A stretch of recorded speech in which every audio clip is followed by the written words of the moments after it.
দক্ষিণ সাংগঠনিক জেলা সাধারণ সম্পাদক। পরিবর্তন অনেকটাই হয়েছে, যেভাবে আগে দল চলেছে তার থেকে অনেকটাই পরিবর্তন হয়েছে। বিশেষ করে এবার এই যে আমাদের নতুন সভাপতি নির্বাচিত হয়েছেন, তারপরে উনি যেভাবে বার্তা দিয়েছেন একদম প্রথম দিনই সারা দেশের মানুষ সেটা দেখেছে।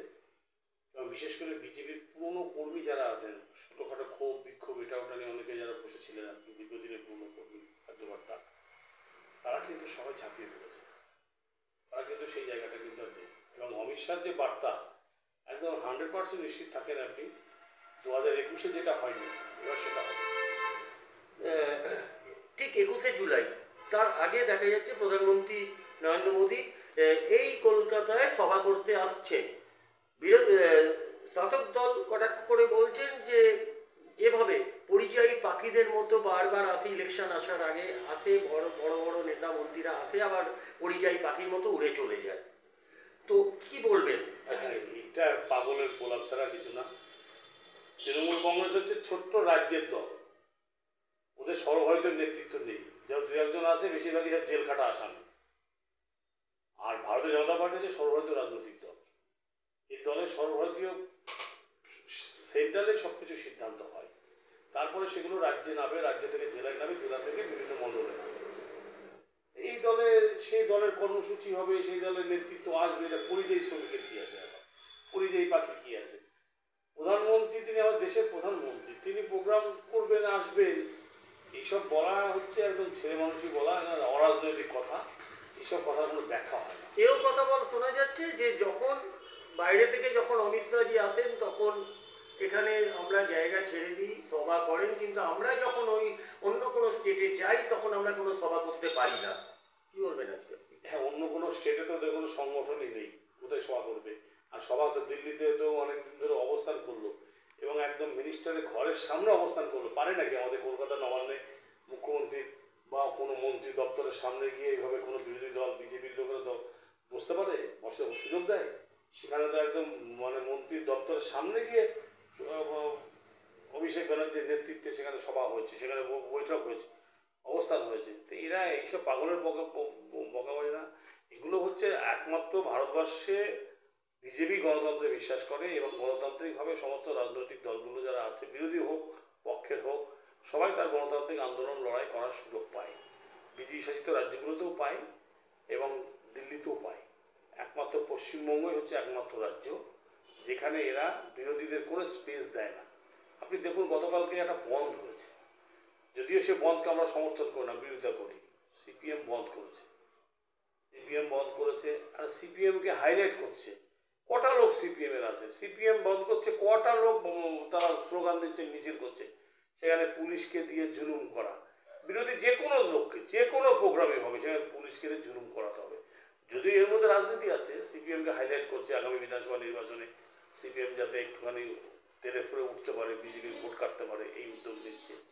সেগুলো বলে সেটা সফল হবে না, সেটা হবে না। কিন্তু পশ্চিমবঙ্গের ক্ষেত্রে একমাত্র রাজ্যই হচ্ছে পশ্চিমবঙ্গ যেখানে গণতন্ত্রের বিন্দু মাত্র ছোঁয়া নেই। এখানে সবটাই অগণতান্ত্রিকভাবে হয় এবং এক পেশে হয়, গায়ের জোরে হয়। টোটাল এখন অ্যাডমিনিস্ট্রেশন, পুলিশ এবং ক্রিমিনাল, এরাই হচ্ছে রাজ্যটাকে চালাচ্ছে। সঙ্গে আজ কতটা হিন্দু তো এক বদ্ধ তর্কে পারবেন? হিন্দু 100% হিন্দুত্ব ভোট হবে। আপনি লিখে নিন, যে সমস্ত তৃণমূল পরিবারের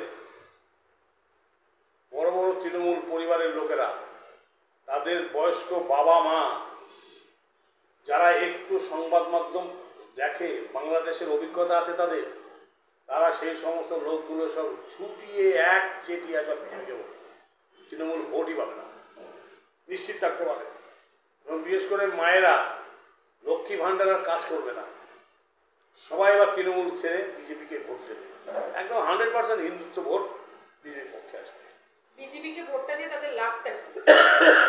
বিজেপিকে ভোট দিলে ভারতবর্ষে অন্য রাজ্যের মানুষ যে শান্তিতে আছে, তাদের বেকারত্ব কম আছে। গুজরাটে আজকে যে অবস্থা আছে, আমরা গুজরাট আমাদের পশ্চিমবঙ্গের তুলনায় অনেক উন্নত, সেখানকার বেকারত্বের জ্বালা নেই, সেখানকার ছেলেরা চাকরি বাকরি পাচ্ছে, কর্মসংস্থানের ব্যবস্থা আছে।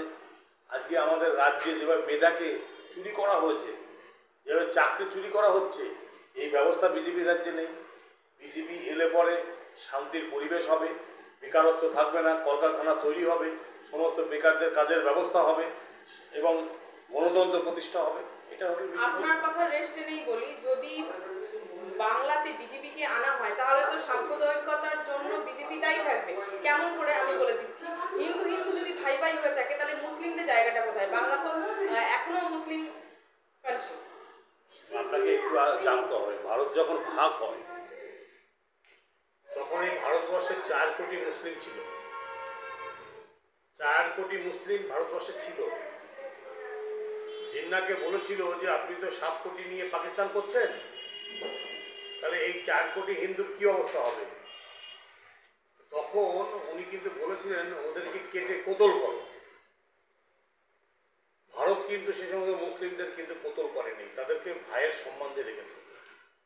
সুতরাং দেশপ্রেমিক মুসলিম যারা আছে, যারা ভারতবর্ষের রাষ্ট্রবাদী মুসলিম, তারা আমাদের ভাইয়ের সমান। কিন্তু যারা রোহিঙ্গা বাংলাদেশি, যারা এসে দেশের অভ্যন্তরে সমস্যা তৈরি করে, যারা দেশকে ভাঙতে চায়, বিভিন্ন উগ্রবাদী শক্তির সঙ্গে কাজ করে তারা ভারতকে খণ্ড করতে চায়, তাদের বিরুদ্ধে আমরা আছি। সেই সমস্ত উগ্রবাদীদের বিরুদ্ধে আমাদের লড়াই। মোদিজি তো এটাও বলেছিলেন যে বেকারত্ব বিনাশ করবে, চাকরি দেবে, তো সেটা কত দূরে গেল? এটা আপনি একটা খুব বেসিক প্রশ্ন করেছেন। চাকরি তো শুধু ভারতবর্ষে তো বেকার তো আছেই, তো অস্বীকার করার কোনো জায়গা নেই। দেখুন, একটা বিষয় আপনি বুঝবেন যে আমাদের দেশ স্বাধীন হয়েছে আমরা 1947 সালে। তার আগে প্রায় 200 বছর, 190 বছর ইংরেজ শাসন করেছে। ইংরেজদের শাসনের ফলে আমাদের ভারতবর্ষের সম্পদ, ধন সম্পদ ম্যাক্সিমামটা ওরা লুট করে নিয়ে গেছে।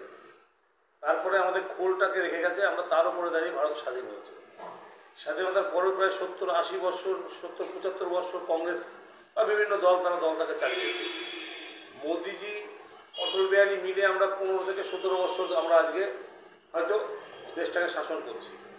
এই মোদিজির শাসন ব্যবস্থায়, একমাত্র মোদিজির শাসন ব্যবস্থায় অর্থনীতিতে আজকে আমরা 4র্থ নম্বরের স্থানে এসেছি। অস্বীকার করতে পারবেন যে আজকে পাকিস্তানে আগে আমরা কি দেখতাম? আমাদের এমন কোনো একটা দিন নেই যেখানে ভারতবর্ষের উগ্রপন্থা কোনো না কোনো জায়গায় উগ্রপন্থা কার্যকলাপ করতো না। হয় পাঞ্জাবে খালিস্তানি আন্দোলন হচ্ছে, বা দার্জিলিংয়ে গোর্খাল্যান্ডের আন্দোলন, মিজোরামে MNF এর আন্দোলন, ত্রিপুরাতে বিজয় রাঙ্খেলের নেতৃত্বে সেখানে উগ্রবাদী আন্দোলন। আজকে খালিস্তানি, তারপরে কাশ্মীর তো আমাদের থেকে আলাদা করবার জন্য তো সবসময়ের জন্য প্রচেষ্টা চালাচ্ছে পাকিস্তান। তাহলে সেখানে দাঁড়িয়ে একটা দিন ভারতবর্ষ কোনোদিন শান্তিতে থাকেনি।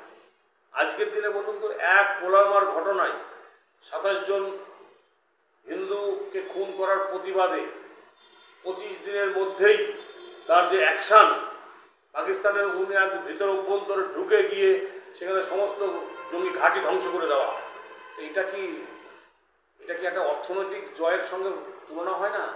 এটা বড় জয় না, এটা এমনি এমনি সম্ভব।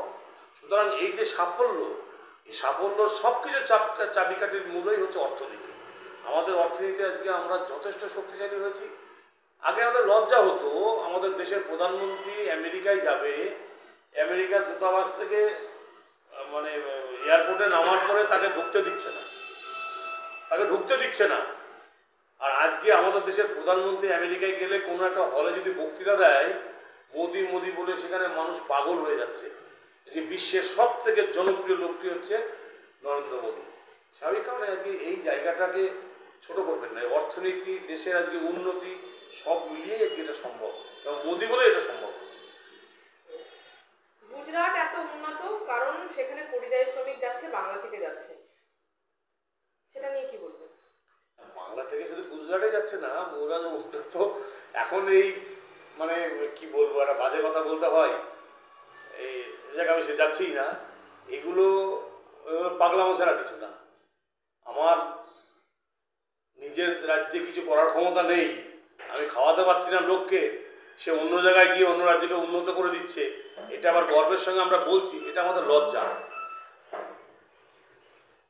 আচ্ছা দাদা,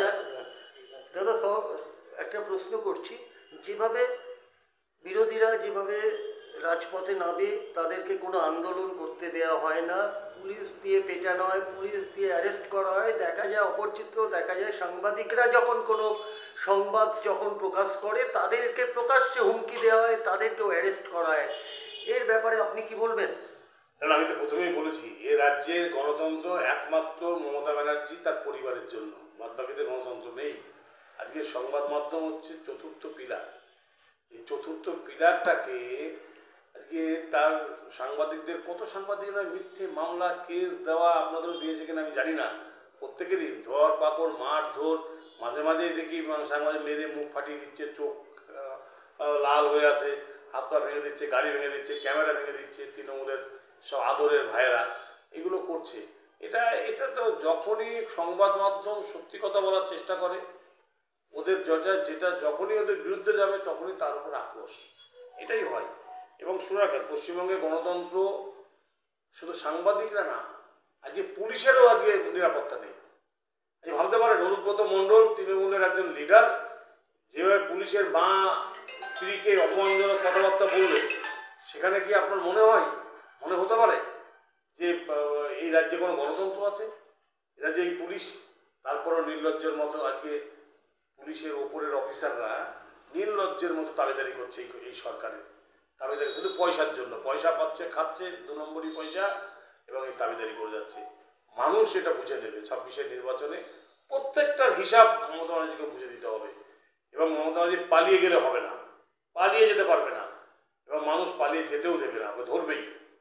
এর জবাব কিন্তু 26-এর নির্বাচনে দিতেই হবে।